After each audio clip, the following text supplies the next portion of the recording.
আমার C section হয়েছে পর তোমরা অনেকেই অনেক প্রশ্ন করেছো, অনেকেই অনেক কিছু জানতে চেয়েছো। তবে কি বলো তো, যেহেতু আমার পুটুনছানা এখন অনেকটাই ছোট, তাই জন্য বলতে পারো ওকে নিয়ে আমার বেশ খানিকটা সময় কেটে যাচ্ছে। একটুখানি ব্যস্ত রয়েছি, তবে খুব তাড়াতাড়ি স্বাভাবিক জীবনযাপনে আবারও ফিরে আসতে পারবো এই আশা রাখি। আর তাই তোমাদেরকে শুধু এটুকুই বলবো, তোমরা একটু অপেক্ষা করে থেকো। আমি কিন্তু খুব তাড়াতাড়ি তোমাদের প্রতিটা প্রশ্নের উত্তর ভিডিওর মাধ্যমে তোমাদের কাছে ঠিক পৌঁছে দেব।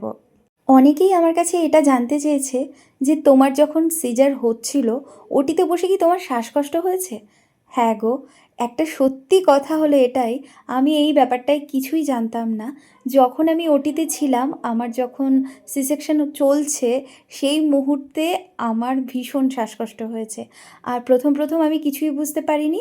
আমি কিন্তু এটাই ভাবছিলাম যে এটা হয়তো নর্মালি, মা হতে গেলে তো কত রকম কষ্ট সহ্য করতে হয়, তাই হয়তো এটাও একটা কষ্ট।